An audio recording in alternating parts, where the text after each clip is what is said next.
Finally হচ্ছে হাসপাতালের সামনে এসে পৌঁছেছি আমি। সেই আধা ঘন্টার জায়গার মধ্যে আমার আসতে লাগছে হচ্ছে প্রায় 1.5 থেকে 2 ঘন্টা মতো। ওই আজকে হচ্ছে বিএনপির সমাবেশ হচ্ছে সেজন্য। আসসালামু আলাইকুম guys, welcome back to blog 15। অনেক দিন ধরে হচ্ছে কি ব্লগ করি না। আজকে ব্লগ করার একটা উদ্দেশ্য, সেটা হচ্ছে আজকে আমার জন্য অনেক স্পেশাল একটা দিন, বিকজ আমি হচ্ছে লাইফের ফার্স্ট টাইম কাউকে হচ্ছে কি ব্লাড দিতে যাচ্ছি। সো সেই জন্য হচ্ছে মূলত আজকে ব্লগটা করা। সো কীভাবে যাব, কাকে দিব, সম্পূর্ণ আপনাদের দেখানোর ট্রাই করবো। আপনার সাথেই থাকুন। বাসা থেকে বাইর হয়ে মাত্র হচ্ছে আসলাম হচ্ছে মেরিডিয়ানের সামনে। এখন হচ্ছে গাড়ির জন্য অপেক্ষা করতেছি। আমার ফ্রেন্ড গাড়ি পাঠাবে বলছে, ওর গাড়ির জন্য অপেক্ষা করতেছি। এই হচ্ছে আমার সামনে মেরিডিয়ানের চিত্র, অপোজিট পাশে হচ্ছে, আর এটাই হচ্ছে সামনেরটা হচ্ছে কি মেরিডিয়ান। তো দেখি কতক্ষণ লাগে। আমার মূলত জায়গা হবে হচ্ছে মালিবাগ। কতক্ষণ লাগে দেখি।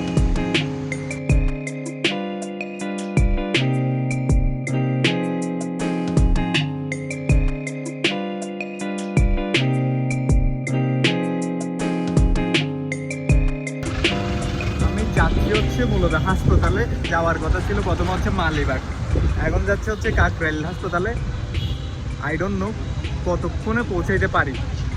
এখানে হচ্ছে সামনে নাকি বিএনপির মিছিল চলতেছে। আমি স্পেশালি যে রাস্তায় আছি, এই রাস্তায় হচ্ছে ইতিমধ্যে 2টা অ্যাম্বুলেন্স আছে, যেগুলো হচ্ছে জ্যামের মধ্যে জ্যামে করা হচ্ছে দাঁড়ায় রাখছে। অপোজিট পাশে সেই বাসগুলো দাঁড়াইছে, যেই বাসগুলো হচ্ছে বিএনপির মিছিলের মধ্যে মানুষগুলো আনতেছিল, অপোজিট পাশে দাঁড়াইছে। তো এই যে মিছিল করবেন আপনারা, যা কিছু করেন, কিন্তু এগুলোর নির্দিষ্ট কতগুলো কী রাখা দরকার, আপনার ভলান্টিয়ার রাখা দরকার, যাতে কি হয় সব কিছু কী করতে পারে। ওই আমার পেছনে হচ্ছে আপনারা দেখতে পাচ্ছেন, আমার পেছনে কিন্তু বাসগুলো দাঁড়াইছে। দেখেন বাস দাঁড়াইছে হচ্ছে আমার পিছনে, ওই বাসগুলো। আর আমার সামনে একটা অ্যাম্বুলেন্স আছে, পিছনে একটা হচ্ছে কি আছে অ্যাম্বুলেন্স আছে। ওই দেখতে পাচ্ছেন ওই পিছনে একটা হচ্ছে কি অ্যাম্বুলেন্স আছে। যে এই 2টা অ্যাম্বুলেন্স হচ্ছে আটকে গেছে, সামনে হচ্ছে প্রচুর জ্যাম। আর ওই পাশে দেখেন তাদের হচ্ছে মিছিলের হচ্ছে যে গাড়িগুলো আসছে, দাঁড়াইছে হচ্ছে ওই পাশে। এই জিনিসগুলো আসলে সেন্সিভ, মানে খুব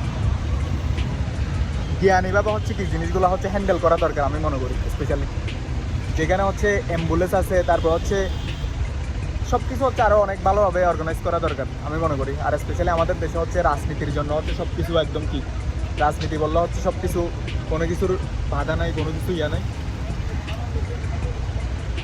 সামনে তো আরো জ্যাম আছে না, পুরা রাস্তা হচ্ছে কি, পুরা রাস্তা হচ্ছে লাল হয়ে গেছে। জি না না, আমি মিছিলের বিকল্প বলতেছি, আমি বলতেছি মিছিল করেন, বাট এই যে না না, মিছিল করলে আপনার তো মিছিল করার পরে হচ্ছে কিভাবে আপনি হচ্ছে গাড়িগুলো কি করবেন, এগুলোর একটা রাস্তা থাকতে হবে, তাই না? ভলান্টিয়ার তো থাকতে হবে। 2টা অ্যাম্বুলেন্স হচ্ছে রাস্তায় আটকে আছে আপনার। আমি বলবো না যে মিছিল না করতে, মিছিল তো হবে ভাই, রাজনৈতিক মিছিল তো অবশ্যই হবে। এই যে আপনার পেছনে একটা অ্যাম্বুলেন্স, সামনে একটা অ্যাম্বুলেন্স, এই অ্যাম্বুলেন্স যাবে কোথায়, কিভাবে যাবে? দেখি সামনের কি পরিস্থিতি। আমি যাচ্ছি হচ্ছে রক্ত দিতে, জানি না লাইভের ফার্স্ট টাইম রক্ত দিতে যাচ্ছি, আজকে কি হয়।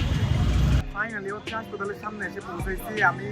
সেই আধা ঘন্টার জায়গার মধ্যে আমার আসতে লাগছে হচ্ছে প্রায় 1.5 থেকে 2 ঘন্টা মতো। ওই আজকে হচ্ছে বিএনপির সমাবেশ হচ্ছে সেজন্য। এই আমার সামনে হচ্ছে হাসপাতাল।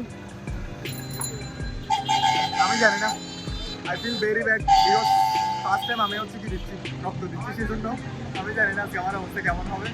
তো দেখা যাক। সবচেয়ে বড় দুঃখের বিষয় হচ্ছে আমি রক্ত দিতে হাসপাতালে পৌঁছাইছি।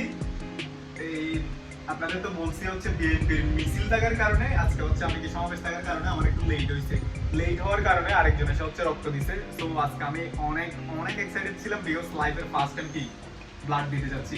বাট লাইফের ফার্স্ট টাইম ব্লাড দিতে যাচ্ছি, এখানে লাইফের ফার্স্ট টাইম আমার ব্লাড দেওয়া হচ্ছে না। সবচেয়ে দুঃখের বিষয় হচ্ছে এটা। প্রবলেম নাই, আপনাদের কারো যদি পজিটিভ রক্ত লাগে আমাকে হচ্ছে কি বলবেন, আমি হচ্ছে কি করে দেবো, গিয়ে হচ্ছে দিয়ে দেবো। আগে হচ্ছে যে রোগীকে রক্ত দিতে আসছি তার এখানে হচ্ছে গিয়ে দিই। ঠিক এই মুহূর্তে আমি আছি হচ্ছে হাসপাতালের উপরে, এটা প্রায় হচ্ছে 17 তলার উপরে। তো আমার একটা জিনিস খুব বেশি খারাপ লাগতেছে, বিকজ আমি এই মুহূর্তে আছি হাসপাতালে আসার সময় হচ্ছে আমার গাড়ির জ্যামের জন্য আমি হচ্ছে ব্লাড দিতে পারি নাই। অন্য একজন কি মানে ব্লাড দিয়েছে, আমি যেখানে ব্লাড দিতে আসছি সেখানে, এটা ডাজেন্ট ম্যাটার। যদি একটা ব্লাড যদি ম্যানেজ করা না থাকতো ওদের, তখন প্রবলেমটা কি হইতো। আর আপনাদের একটা জিনিস দেখাই, কোন দেশে বসবাস করি আমরা, রাজধানীর মতো একটা দেশে। আমি এখন আসছি হচ্ছে হাসপাতালের 17 তলায় ক্যান্টিনে, রাজধানীর মতো একটা দেশে। ওই দেখেন রাজনৈতিক কি চলতেছে, জনসভা চলতেছে। আমি হাত দিয়ে দেখাচ্ছি, দেখছেন? ওই এটা হচ্ছে পল্টনে রাজনৈতিক জনসভা চলতেছে।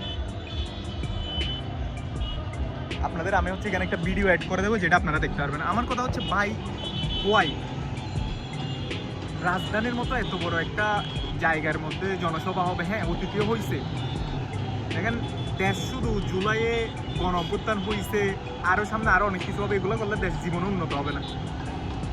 দেশের যারা জনগণ আছে তারা হয়রানি থেকে যখনই বাঁচতে পারবে, তারা যখন হচ্ছে তাদের টাইম যত হচ্ছে নষ্ট কম হবে, তত হচ্ছে দেশের ভালো কিছু হবে।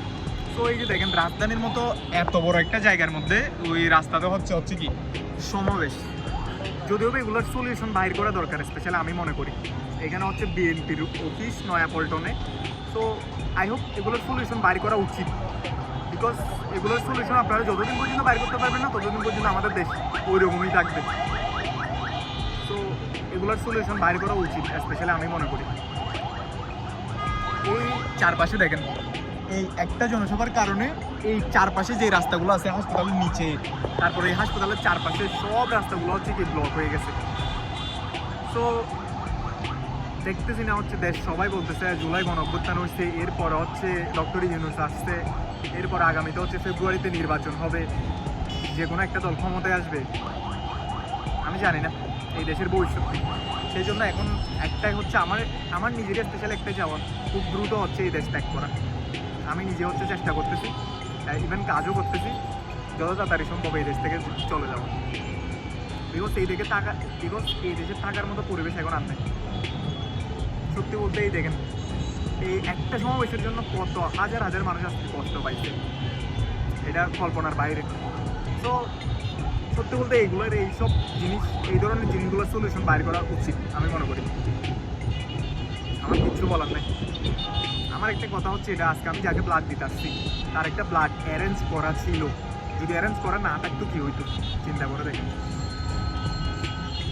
তো এইসব জিনিসগুলো চিন্তা করলে সত্যি বলতে খারাপ লাগে। লাইফের ফার্স্ট টাইম রক্ত দিতে গিয়ে হচ্ছে রক্ত দেওয়া হইল না আজকে। এখন আছে হচ্ছে মগবাজারে।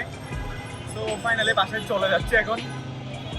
জানি না ফার্স্ট টাইম রক্ত কখন দিতে পারবো এবং ফার্স্ট টাইম রক্ত দেওয়ার ফিলিংসটা কখন হবে আমার।